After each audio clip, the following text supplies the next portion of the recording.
Hello, everyone, and welcome to Basket Weaving 101. Oh, I'm in the wrong panel. Yeah. Unfortunately, I'm at the right one. So, anyway, this is free to fee, or like I put down, or as I like to call it, they made me do a goddamn panel. The key to marketing your work and doing your work is the word always. Remember the word always. Always. And you'll see why, because there's a ton of information that you'll get from going from free to fee. You're going to find that there's going to be people who are going to say, can you draw me something? Can you work on my book? Can you do whatever? Followed by, I can't pay you yet. That's it.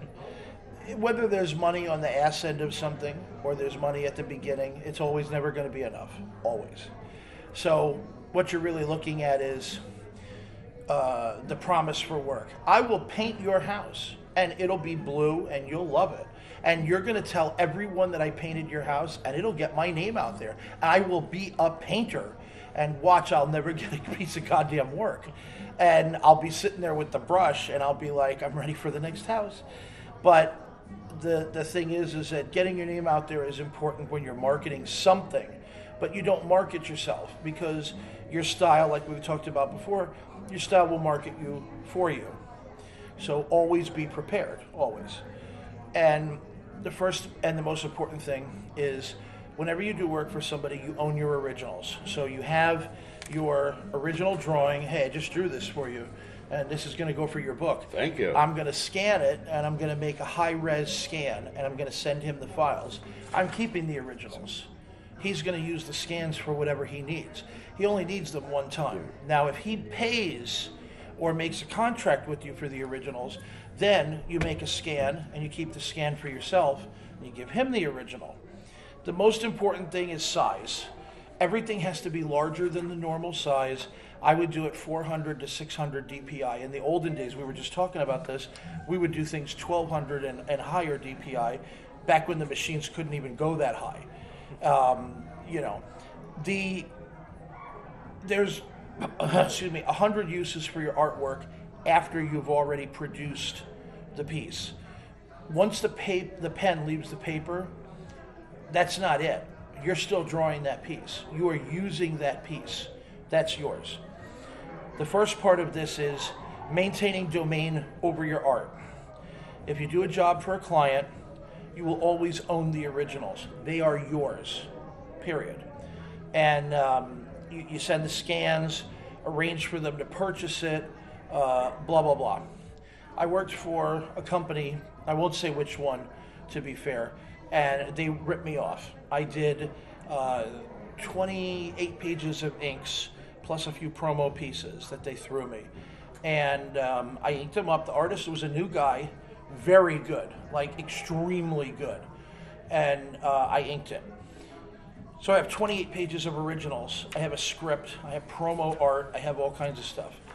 So I took the originals, pardon me, I took the originals, I put them in a book, and I took them to shows.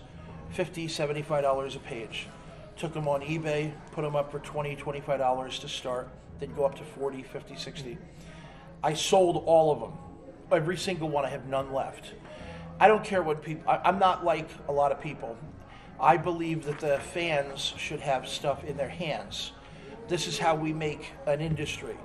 Being a fan in the comic book industry is the hardest job there is. I don't care what anybody says.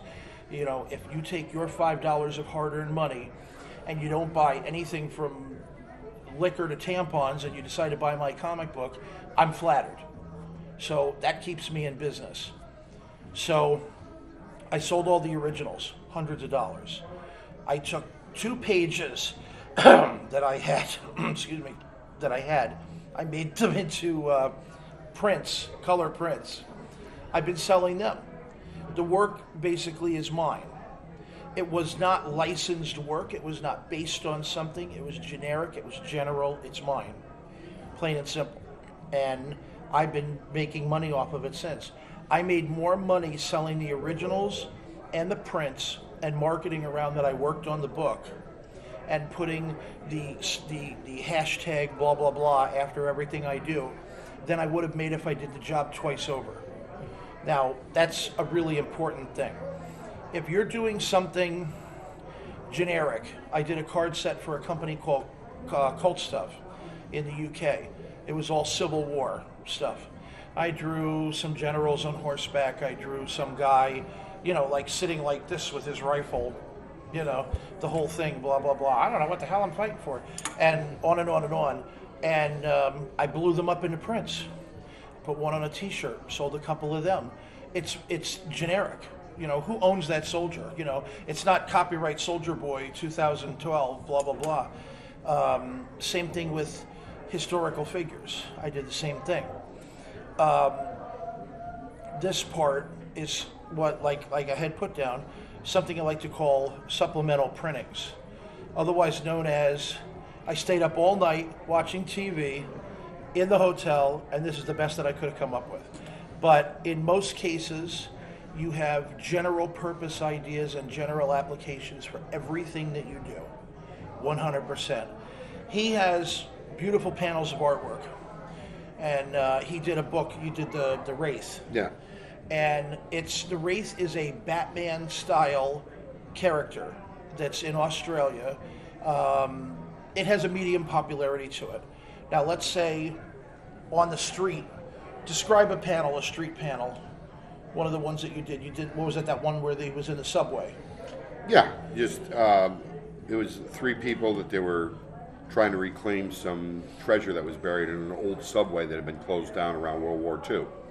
So I just took and drew a subway scene, one guy swinging a hammer, breaking through the concrete flooring. So that's where it's all buried. So, but again, it's very generic. So now never got used. Now there's the rub. He drew a hammer. He drew somebody in a subway station.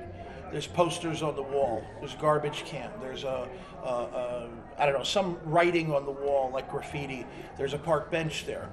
You got to build for yourself what's called a clip art book. You need a clip art book. It's the most important thing an artist can do for themselves. You take every garbage can you've ever drawn, scan it, remove all the lines around it, take the garbage cans and just put them all there. That's your garbage can. That's your park bench. That's your hammer. They can be used for, and people laugh about this, but how many times have you seen a shower curtain with a bear walking, like the cutesy little bear walking in front of the two trees? But it's also on your toilet paper. It's also on your kids' diapers. It's also on your paper towels. It's a tattoo. You build a clip art book of your own work, and that clip art will pay for itself later on. You can go to embroidery companies, which my friend John Orlando does. He has some beautiful artwork that he takes to embroidery companies. They make patches for hats, and they make leather jackets, and blah, blah, blah. And his work is amazing. And he's got some beautiful artwork. And a friend of mine used to do toilet paper and paper towel art all the time. Everything from candles to a bear in front of them, in front of a canoe, or it could be a sledgehammer, it could be a bomb. Everything from the smiley face to keep on trucking with the guy walking with the large gate. It's all clip art. A bomb toilet paper, that would be actually apropos. There's a surprise. Yeah. But it's I wouldn't important. go in there. It's just like what I was saying before in the other panel. Gil Kane had a swipe book. He swiped for himself. It's good to have a book of things like that.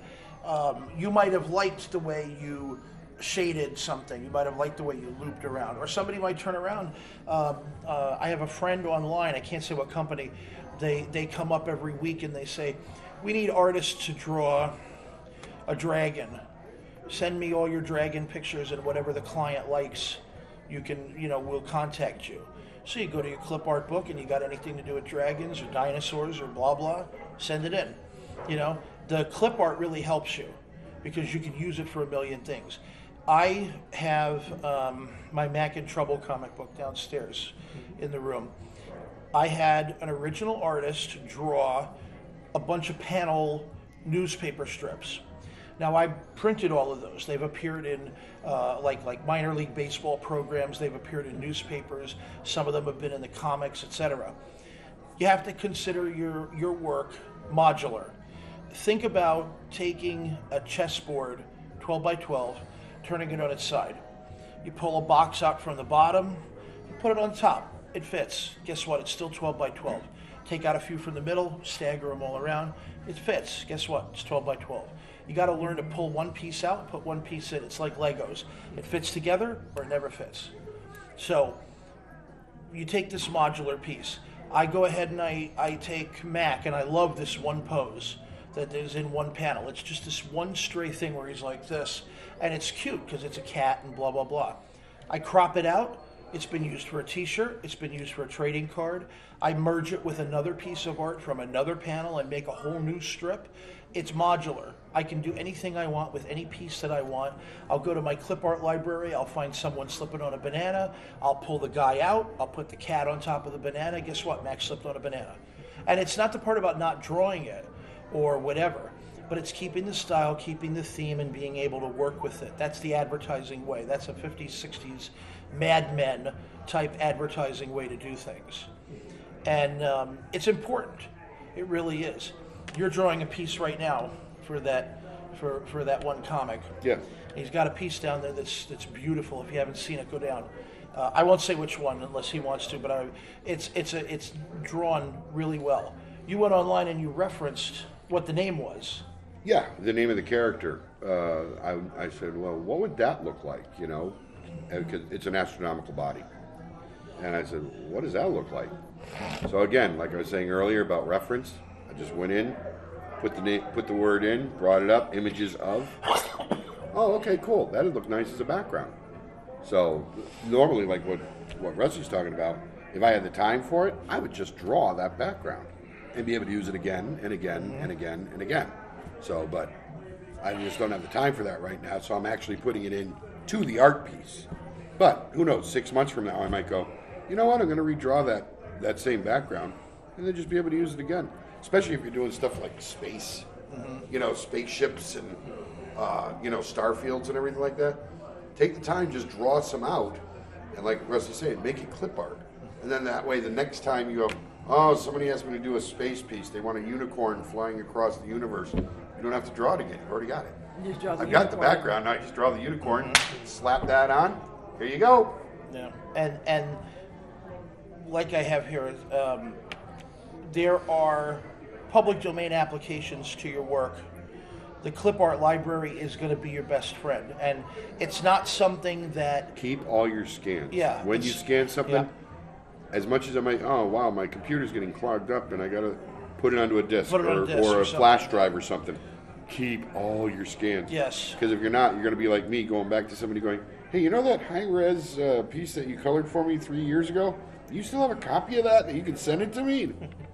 It's a pain, so now I'm having to put everything down on a disk. And that way I've still got it. So save everything. Yeah. Now, I don't want to waste a lot of time. I'm going to... You've already done that. Because I know that we only have a short time here, but so I'll read from this instead of going off. Free jobs mean profit if they're done correctly, which is something that was told to me that started this whole thing for me. You know, somebody gave me the snowflake, it turned into an avalanche. Because in the beginning it was like, make money off of your free jobs, you stupid idiot. And then here I am, stupid idiot, reading from the paper. So it says, if a job has no pay or contract, do it for trade. If you can get, I did a cover for a company, a Canadian company. Actually, we did a cover for that Canadian company. They gave us a couple of books each. I signed. The Skywatcher? Yeah, I signed the couple of books. I put them on the table and I sold them. And then I sold the original piece of artwork, and I made more money than if I was hired to do it. And it worked. And then I would pull a panel out or a picture out, make a print, just like I was telling you before. There are ways that you can put on the bottom of it, you know, this is from this book, copyright, whatever, here's their website. And it works in their favor. You can still sell it. I mean, look at the bottom of a McDonald's toy, you know, copyright, blah, blah, blah, Pokemon, you know, blah, blah, blah. And it doesn't mean that it's it's protected. It doesn't mean that you're ripping them off. You're showing an example of your work. In most cases, you'll get comp copies of the book or items that you worked on, and it's a good idea to sell the signed comps, sell the original pages of artwork that you're making. I've actually gone online and sold a lot of stuff. I mean, I do a lot like that. So somebody had me draw whatever it was, and I went ahead and I drew it and inked it. I made, on my printer, I made 5 copies. I spit them out, 5 copies. Number 1 of 5, number 2 of 5, number 3 of 5. And I have them in the book downstairs. I have, I think, 1 left. It was a picture of Betty Grable, the 40s sex siren. And it was her in a graveyard. It had to do with a UK company, and it was all horror images of real people. So I have like a dead Marilyn and a dead this and a dead that, stupid stuff. You know, you just do what you do. You might not like dog food, but if they pay you, you eat dog food, la la la. So I drew this really nice Betty Grable. I don't go to his place for dinner. So I got 5 of them. I told people, this was an original card from blah, blah, blah. It's a good story. Once you make eye contact with somebody, you keep eye contact with them. You tell them the story. You show them everything. Nobody sits behind their table and makes money by going, no, you're an entertainer. You got to use your work to your best benefit. So I had 5 of them in the book. I say, these are prints made from the original card, and they were prints. It was not original anything. It was just a straight Xerox copy on a quality paper. Sold all of them except for 1, $5 each. So that original card, the job got me a certain amount per card. I sold the original piece of artwork for like $20 or $30, and then I sold all of those, and they're limited. Somewhere floating around, there's 1 of 5 to 4 of 5 out there signed, and it's a collectible, and I made it myself. And you have to be creative in that respect, because I don't care what you draw. You could draw crap, and if it's limited, people will see stuff. They'll see an intent in it. Make sure you put that it's limited on there. If you're numbering something, don't number it 1 to 10. Number it like P1 to P10, like promo 1 to pro 10, or whatever. And people will understand that it's a promo, or they'll understand that it's limited in some fashion. And it makes it more special. It's basically like a marketing technique or a creative piece. You have to advertise the product just as much as you have to make the product stand out on its own. The merchandise that you can make cell phone covers, you can make stickers, you can make whatever. If you're going to make a print, you're unlimited to what you can make. I'm sorry. If like historical figures, news figures, random objects, whatever. I drew a picture years ago of a girl. She was in a bikini bottom, and she had like one of those crop tops. She had a big chest, but that was the time, and had some company logo on it. I took the logo off, put in a couple of shade lines. That wound up on a t-shirt, and it wound up on a skateboard for a company. And I think the original picture was like maybe $50, $40 to draw, whatever the hell. I sold the original for $20. I think the skateboard company paid me $100. Somebody else paid me for something else. Somewhere it's still sitting. And it appeared in a book one time. I gave it to somebody as a pinup for free. Multiple applications. Maybe it wasn't the shirt. Maybe it was just her from the waist up. Or maybe, which is very popular, and I do this a lot, you could silhouette something. Go into Photoshop.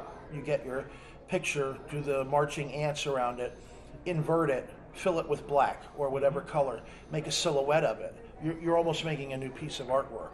I did that one time for something that I did. I think it was a car, and I used it in the background. Oh no, it was the cow that I put on that Skywatcher cover. I drew a picture of a cow, shrunk it down this big, inverted it, silhouetted it, put it on the cover. I didn't even have to bother anything. And then the colorist comes along and, oh, that's really cool, blah, blah, blah, blah, blah. And, you just have to be very creative. What did you do with the Houdini stuff that you just did recently? Oh, all the Houdini stuff that I did for the trading card set. Promoter got it, Producer got it. I also turned around and took some of the heavier pieces, and some of the family members really liked them, so I blew them up and made large photographs, 8.5 by 11. And some of the artwork is being used for a print that's going to be handed out at the museum in Pennsylvania. Cool. So, but it was the one original sold, cards sold, but the artwork is continuing. It's to live on, you know. The biggest thing that you could do, now this shifts, the biggest thing that you could do is learn that your art isn't the only thing that represents you. Your art doesn't define you. You are not an artist, okay? You might think you're an artist, you draw a picture of something, you're not an artist. You're not a writer because you wrote a book. You're not a painter because you painted a painting. You're an entertainer. When pop culture moved in, comic books and all the definitions moved out. When you go to a show, it's like a mall. Hey, I could buy action figures over there, underwear over there. Hey, look, Jim Taylor's got some stuff and blah, blah, blah. But it's not like it was, where you can go to a comic book show and there's hundreds of boxes of comic books all around and you're fishing for the latest Human Fly or Superman or whatever the hell you're buying. It's not like that.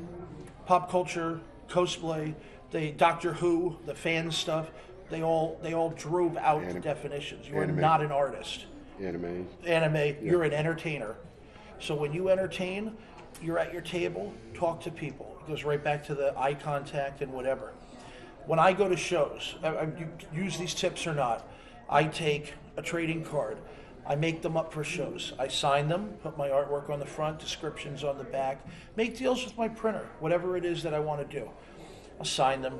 Jim will sign them too if we worked on it together. I'll have a print of the Mac in Trouble stuff. I'll say, hey, this is a sample of my book. It just came out, blah, blah, blah. People like that. You're signing something for free. You're not cheating yourself out of a sale. What you're doing is you're endearing yourself to the person. And you have to diversify. You can't just walk up and say, hey, look, this is my artwork. Take a look at all my stuff. Oh, that looks really good. That's nice. I'm not in the market to buy art. I'm at the next table before you even take another breath. I have on my table, and this is an example. Like I said, you have to tailor it to you. I have on my table trading cards, photos, DVDs of movies or TV stuff that I've worked on, books that I've worked on, original art, prints, different sizes, some colors, some not, because we donate to animal shelters. My wife makes jewelry. We have these corn warmers that you put around your neck that are like Superman, Batman, Star Wars, whatever. But you have to diversify, because if you don't, when you're an entertainer, look at any entertainer. They write, they act, they sing, they dance, they do a little bit of this, they're on TV, they do a commercial, they're in Japan hawking Coca-Cola that tastes like crap, they're doing whatever, they're like, hey, buy this new Oldsmobile. They do everything because it's in their field. Well, if you're an entertainer and you consider yourself an entertainer, your field widens. So you set your table up to where it's lively, you're in person with the people, you do not leave, you do not play, you do not mess around with people's affections, you entertain them. People come to the table, let me tell you a story. Let me joke around with you. Wow, that is a cool costume. Can I take a picture of you? Here, you want to see it? And they walk up to the table and you show them the picture. Marketing your table as yourself, that defines you. Your attitude defines you. And that's how you make money. That's how you always turn free work into paid work, because you're selling everything that you've done in the past and yourself. Prints are an extension of original artwork. You sell the original, you never stop selling the prints. That's the next panel that they're doing, a big one. Oh no! Out there, but that's the thing, and I tell people all the time: be as creative as you need to be, because there's going to be some guy that's going to come along in 1 minute and he's going to make money off of you. Sometimes people go to my table, look at my stuff, wow, you're a great artist and this is really nice, and oh, you were on that show, that's amazing, and blah, blah, blah. Then they'll walk to the next guy's table and they'll buy 2 Legos. And be like, yeah, I wish I had done a Lego, god damn it. But, that's the way it is. So when pop culture and all the other things moved in, the definition's moved out and it's more strained and more diluted. So you have to define yourself heavily as an entertainer now. That's the key. But anyway, you could talk about this for 100 hours. I mean, that's really about it. And he would if they'd let him. But the bottom line is, your artwork never stops being your artwork, and it never stops selling for you. So that's why you got to use it to your best advantage. And when you're at a show, diversification is the big thing. Someone might not want to buy a giant print for $10, but they might want to buy a photo for $1, or they might want to buy some tchotchke you bring on the table, whatever. I've seen big guys They might want to buy your Batman throw at a convention. You should tell them that. That was hysterical. I had this Batman plushie rug throw, whatever you want to call it. I'd had it in my studio for years, you know. I just happened to put it in with all my other stuff. We ended up going to the Rhode Island Comic Con last year. I was like, oh, what did I bring this for? You know what? I'll just put it up behind me try to make an attractor so people come by. We were almost, it was like the second day of the show, some guy comes by and goes, how much for that? Make me an offer. $50. I was like, okay, that's fair. So I sold it to him and everything like that. I had it in my studio for like 8 years. I didn't do anything, you know? And so I went back home that night and I said, you know what? I got to look this up. And I went onto eBay. You can get them for $20. Yeah. I was just like, Yeah. It's so funny. I've actually had the same type of thing happen to me before, too. I was doing some inking on a project. I put down my inking pens, and I'm very meticulous about, it's 005, then 1, then 2, then 3, blah, blah, blah. So I put them in the holder, and the guy goes, wow, those are really cool. What are those? And I said, those are the pens I use to ink. And he goes, that's really cool. Can I get those? And I said, sure, you could. And before I even said Michael's AC Moore and made a commercial for everybody, the guy was like pulling out a $20 bill like he was going to buy the pens right off the table. I'm like, dude, wait a minute. first of all, each pen costs. Yeah. But anyway, the thing is that obviously this became a discussion more than it became a panel. Usually when there's a lot of people, people funnel a question about, I have this, I have that. When it comes to licensing. That has a question. Well, yeah. So I was going to say, if you've got something to do with licensing or rights or characters or whatever, please ask. I mean, we're always around. You can find us on Facebook, and I'll answer anything. 3 a.m, you can come up with a question, and I'll answer it because I love helping people. But if you've got something now, licensing, rights, something of an attitude when you're doing something that you want to define, whatever, bring it up, because this is more of a audience participation thing. They're participating. Yeah, I hear them right now. They're showing nude photos of you out there right now. Oh my God. Wait till you hear the gasps of horror when it's my turn. You thought that was the air conditioner breaking down. That's it. So, did you have any questions or something you'd like to know in particular, or you were hoping to get out of this panel and we just did not quite hit the ball, or? Actually, it made me feel better about something. That's good. Because you were talking about how you own the original. yes. I'll have people ask me to draw something for them, and I usually make deals for originals. Right. And I'll give them the original, but I'm good. I actually was good. I scan everything, or just about everything anyway. And a couple of the prints that I have were scans from that. That's right. Mm-hmm. And a lot of people have actually said, don't do that. No. It's this person paid for that. Yeah. How can you do that? It's but it's my work. Listen, this is the thing that I tell people. So somebody commissioned somebody to draw the Mona Lisa, and there are prints and copies everywhere, and there's only one original, and it's hanging up in the Louvre or whatever it is. That's it. I mean, I don't. And if you're like Scott downstairs that does the caricatures, he takes a photograph of every one. Now, he might not be making prints of those, but as a marketing policy, these are examples of his work. Each one is a Lego towards a wall, making him promote his work to get more work later on. Yeah. We all do it. That's kind of like what I was telling you about the sketchbook earlier. Make the sketchbook. Take some of your best pieces. These are examples of caricatures I've done. These are examples of pictures I've drawn for clients. This is an example of this, example of that, whatever. it's important to know what your limitations are. The sky's really the limit. Always understand that. It really is. I've taken black and white pieces and I've gotten them colored just recently when the piece is like 20-something years old. And now I have it as a print on the table. So But don't feel bad about it. Like, say, for instance, you did an original piece. Yeah. And you sold it to him, okay? But you got a high-res scan of it, especially if it's like it was a black and white piece. Yeah. Get it colored. Because really, now that's really a new piece of art. Because it's colored. And then just make up prints and sell it. Right. He's still got the original. He's not going to go, hey, wait a minute, yeah, I took it and I colored it. Now it's a print. I drew a picture of a father and son as zombies. The mother came up at a convention one time. She goes, here's a picture of my husband. Here's a picture of my son. They both share the same birthday. So I want to make a picture of them as zombies and like together. And can you do it? I said, sure. So I was a little impressionable of, like I want to draw you. Oh, that's so great. I don't have to draw Batman, square chin, hawk face, blah, blah, blah. I got to draw you. So I said, okay. I put a lot of time into it. I mean, I must have spent a couple of days really working on it. I could have rattled them both off in one couple of hours sitting, but I put time into it.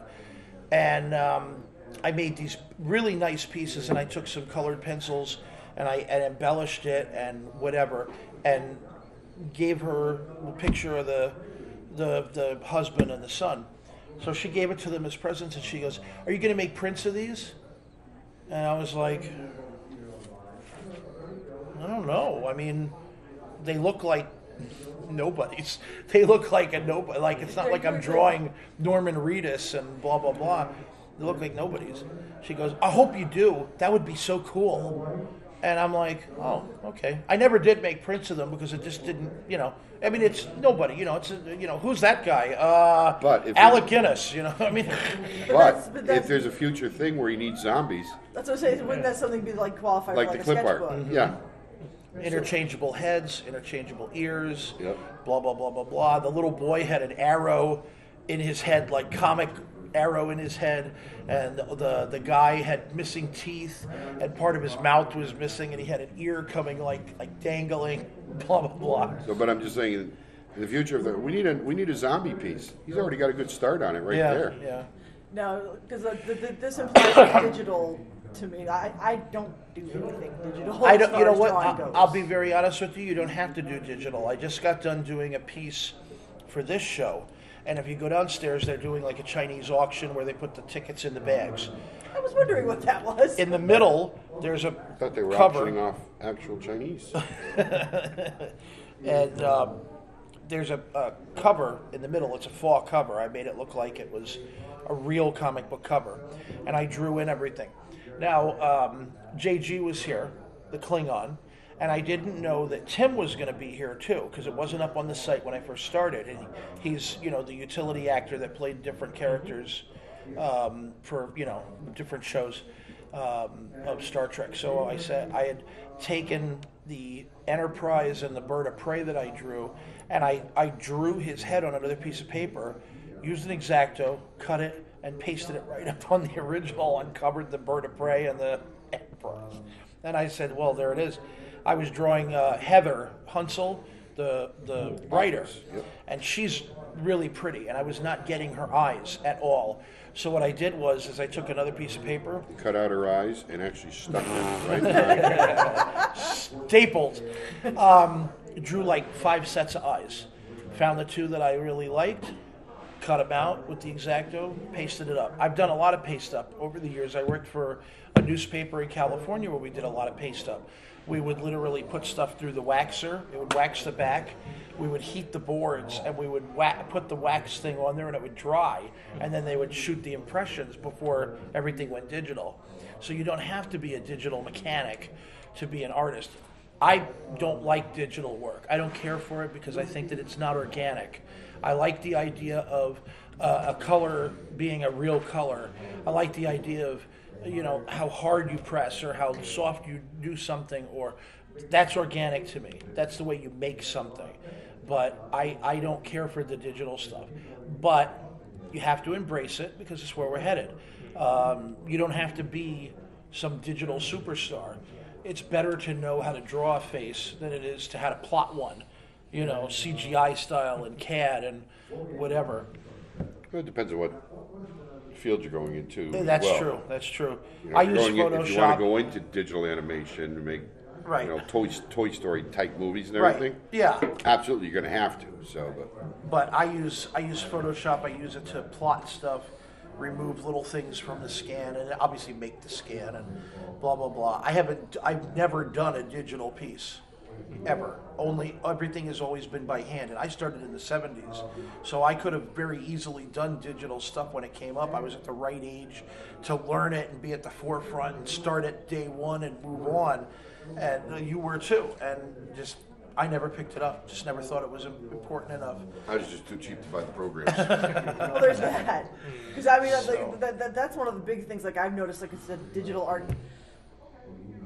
I kind of sit on a soapbox when it comes to the digital art. There's nothing wrong with it. There's some advantages to digital art. Yes. I just don't think it. A lot of people are unfortunately, I run into it a lot. Where they're like, digital art is like, it's the thing, it's all I want. Yeah. The second you say to them, well, I draw on paper, they look at you like you're half a person.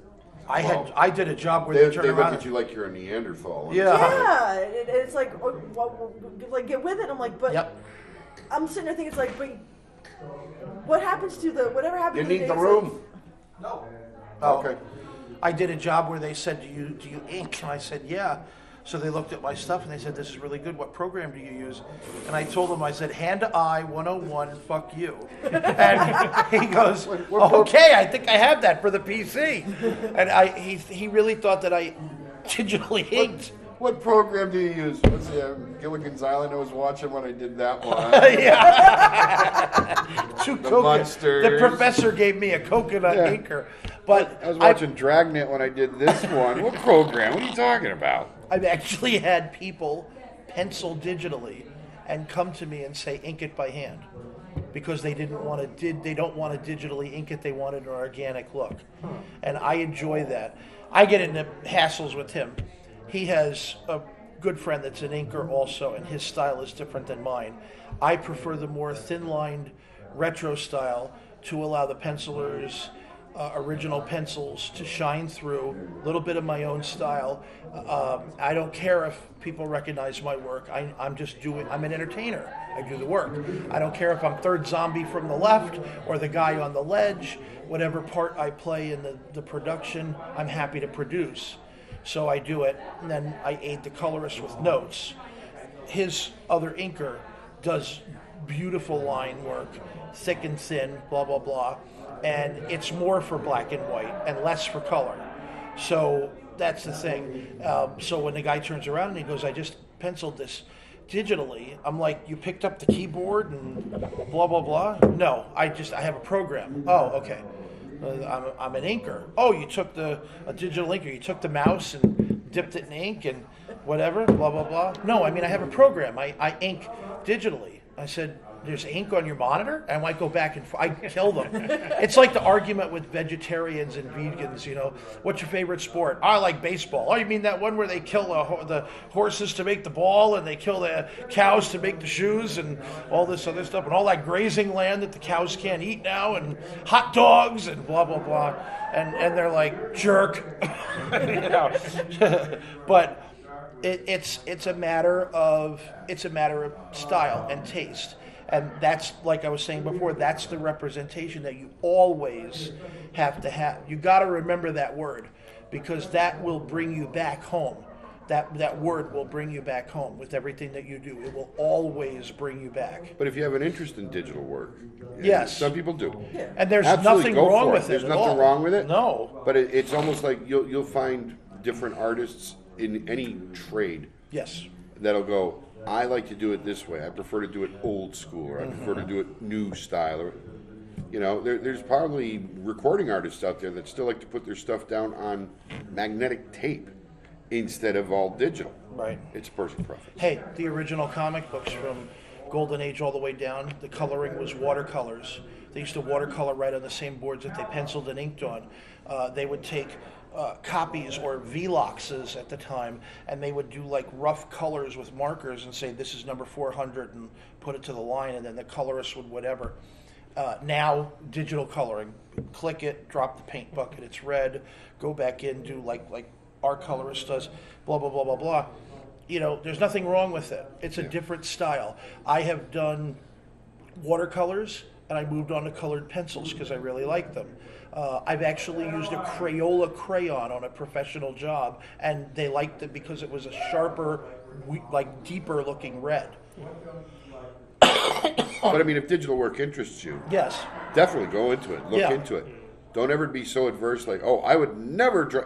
Give it a try. Yeah. I tried a Wacom tablet for 3 weeks, and I couldn't get used to it. You know, it was like, this is not for me. And I ended up selling it, you know. But I gave it a shot.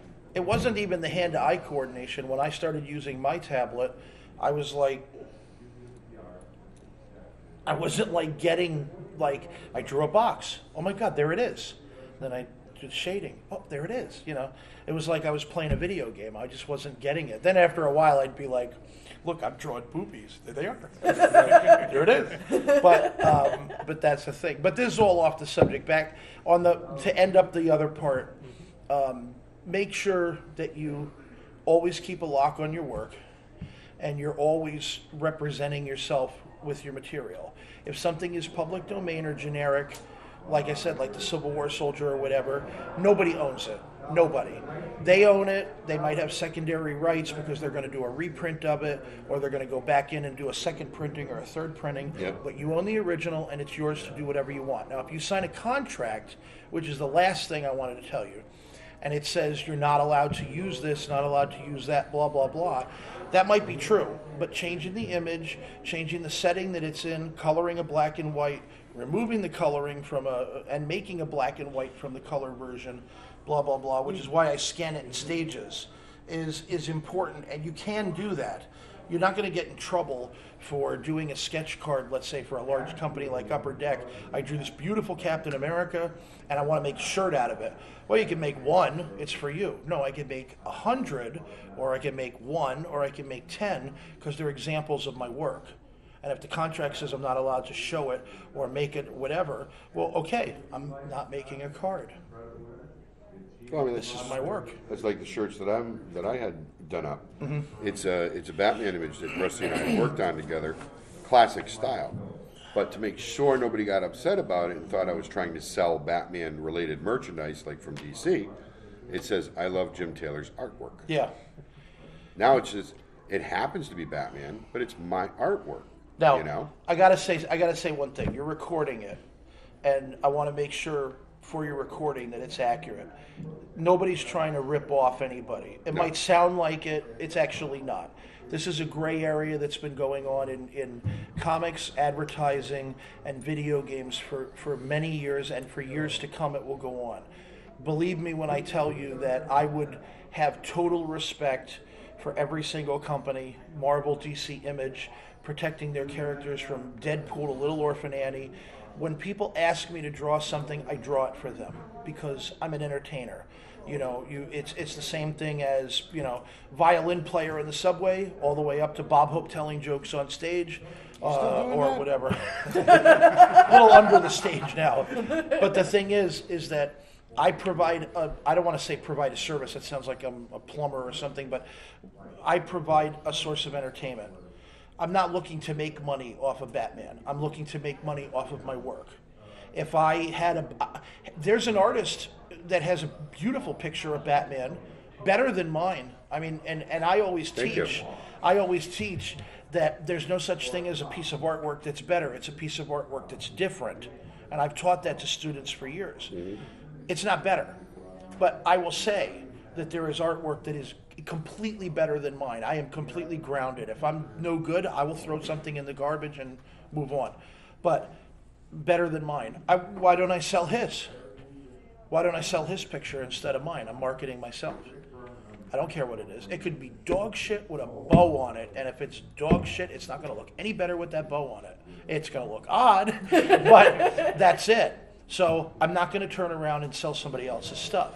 It's the same respect. Mm-hmm. So any company or any person that hears this and feels like, it's infringing or whatever, because I belong to a club on Facebook, one of those groups, and the leader of the club is like, you should be marketing just your stuff, nobody else's. Don't put Plastic Man or Wonder Woman on your table. It's just yours, blah, blah, blah. That's good. But you know what? Every ladder is made up of steps. And until you get to the top where you can just put your thing on the table and it's yours, take every step until you get there and market your work. Because when you're Liefeld, you can put Deadpool on the table and people will buy it because Deadpool's popular, Liefeld's popular, the setting is popular, whatever. It's him in person. He can sign it. It's all the things that you imagine. But when you get to a point where I have to draw Deadpool, well, I have to draw Flash Gordon, well, I have to draw Superman, well, I have to, I want to make a shirt out of it and make a couple of extra dollars. Those are steps that you take to push yourself. That's what gets you there. Liefeld, Lee, even the older guys, Kirby, Stanley, on and on and on, they didn't get there just on everybody else's stuff. They marketed themselves, and then it became their stuff. Stan Lee could sit at a blank table and make money because they're just going to say, sign all your shit, boom, and you're out. But I made this. that's right. That's all. I created it all. I think I made that. But when you until you're at that point, market everything that you've got. If somebody tells you don't do something, be respectful. Hey, I got 10 copies left. When these 10 are gone, I'm done. Then go home and do whatever the hell you want to do. Because in all honesty, I have never once heard a story accurately where somebody has said, don't draw our shit. Never once. And if they do... Disney. Well, Disney can be very litigious. Yeah, but again, I think they're also experiencing the same gray area. Yeah. If you draw Mickey Mouse and you put it out as just an example, hey, this is how I would draw Mickey Mouse, they're not going to get crazy about it because you're not making up 10 million copies, standing on the streets of the theme park going, buy mine, buy mine. Yeah, that's it. That's a big thing, by the way. Mass marketing.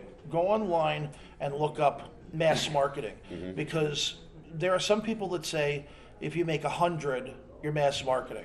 There are some people that say if you make 10,000, you're mass marketing. So, some people say 10 is mass marketing. Exactly, exactly. What is mass marketing? Define it. Yeah. So the Octo Mom better watch it because a couple more kids and she's mass marketing. I think she already did that. But anyway, that's it. I mean, that's really it. You're in your own frame and you're pushing yourself. And like I said, just remember that it's always, but if you ever need help, look for me on Facebook. I'd be glad to answer any questions. And if I don't know something, I'll give you links or I'll point you to other people that do. I work with a lot of legal people and I do a lot of licensing stuff.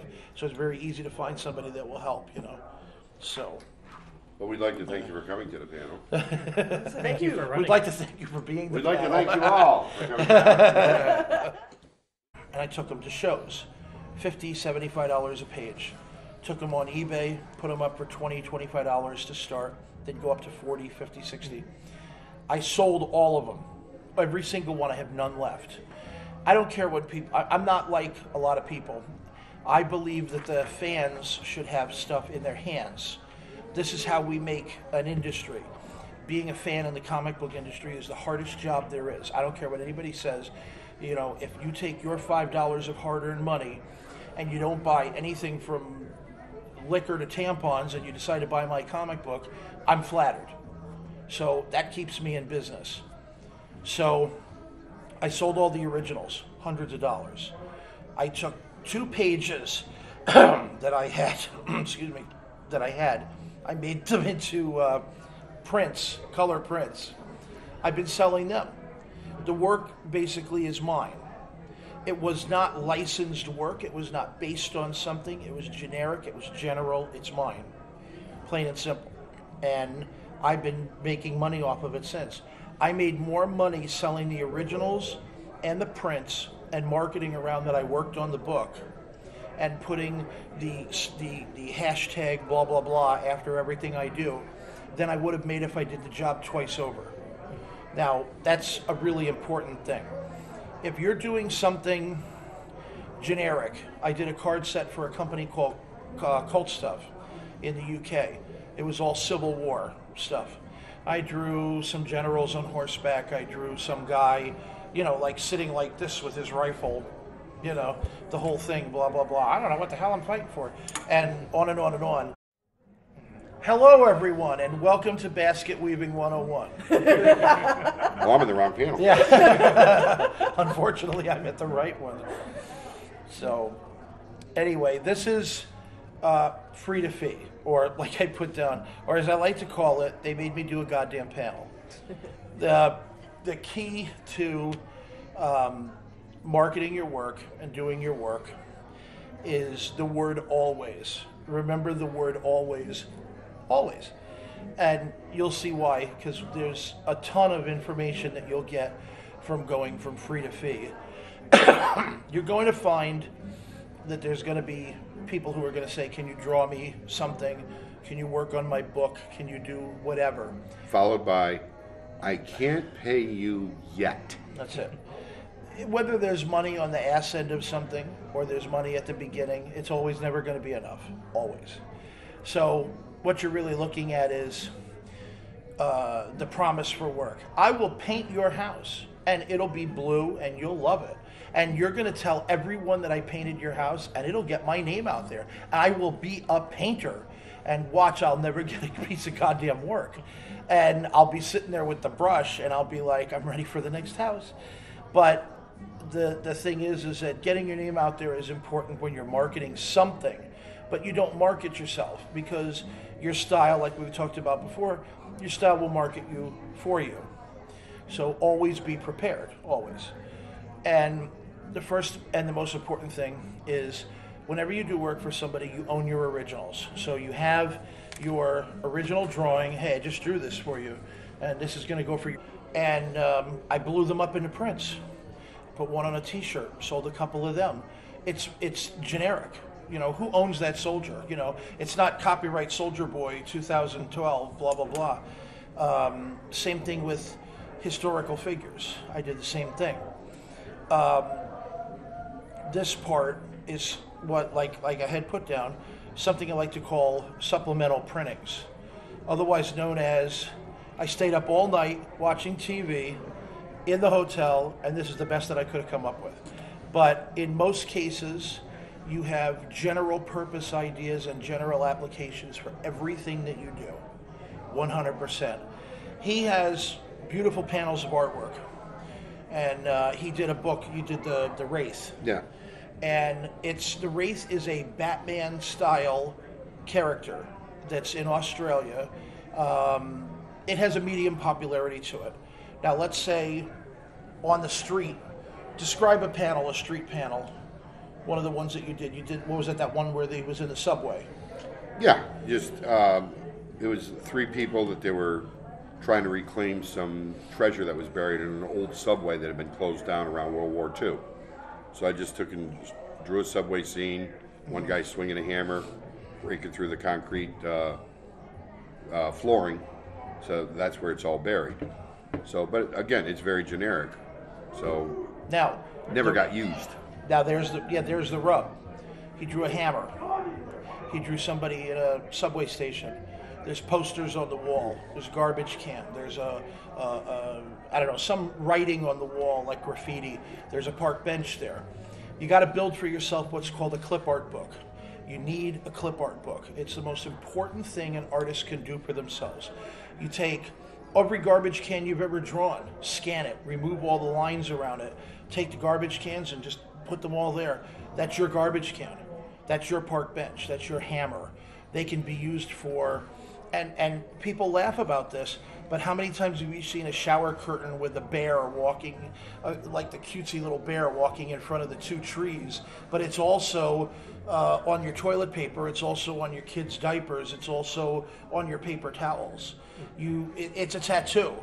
You build a clip art book of your own work, and that clip art will pay for itself later on. We can go to embroidery companies, which my friend John Orlando does. He has some beautiful artwork that he takes to embroidery companies. They make patches for hats, and they make leather jackets and blah, blah, blah. And his work is amazing. And he's got some beautiful artwork. And a friend of mine used to do toilet paper and paper towel art all the time. Everything from candles to a bear in front of the, in front of a canoe, or it could be a sledgehammer, it could be a bomb. Everything from the smiley face to keep on trucking with the guy walking with the large gate. It's all clip art. A bomb toilet paper, that would be actually apropos. There's a surprise. Yeah. But it's I wouldn't important. go in there. It's just like what I was saying before in the other panel. Gil Kane had a swipe book. He swiped for himself. It's good to have a book of things like that. You might have liked the way you shaded your book. Thank you. I'm going to scan it, and I'm going to make a high-res scan, and I'm going to send him the files. I'm keeping the originals. He's going to use the scans for whatever he needs. He only needs them one time. Now, if he pays or makes a contract with you for the originals, then you make a scan, and you keep the scan for yourself, and you give him the original. The most important thing is size. Everything has to be larger than the normal size. I would do it 400 to 600 DPI. In the olden days, we were just talking about this, we would do things 1200 and higher DPI, back when the machines couldn't even go that high. There's 100 uses for your artwork after you've already produced the piece. Once the pen leaves the paper, that's not it. You're still drawing that piece. You are using that piece. That's yours. The first part of this is maintaining domain over your art.